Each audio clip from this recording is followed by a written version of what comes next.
Pendant les fêtes de fin d'année, les illuminations des villes et des bâtiments font partie intégrale de l'ambiance de Noël. À Absheim, près de Mulhouse, une entreprise s'est spécialisée dans cette activité. Elle vient de participer à la Fête des Lumières de Lyon, une réussite portée par un jeune patron dynamique, Jérôme Bijard. Géraldine Dreyer et Bernard Stemmer l'ont rencontré.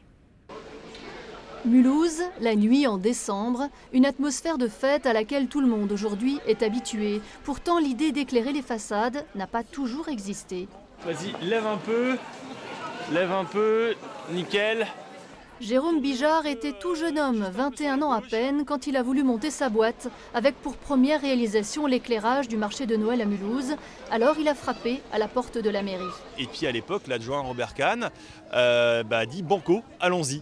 Et je me suis retrouvé dans la cave de ma grand-mère, parce que c'est comme ça que ça a commencé, avec quelques petits projecteurs, et puis on a dû en fabriquer 100, avec tout le matériel, les aimants électriques, etc., en à peine quelques semaines pour venir investir cette place. Et c'est comme ça que c'est parti. En terre d'Alsace et environ, le concept a vite séduit les collectivités. Altkirch, Saint-Louis, Belfort, Montbéliard et cette année aussi Strasbourg, avec les mappings projetés ces derniers jours sur l'Aubette, place Kléber.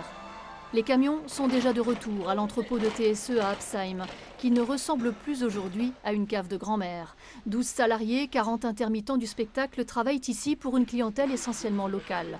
2014 a été pourtant l'année du Grand Saut vers Lyon et sa célèbre Fête des Lumières.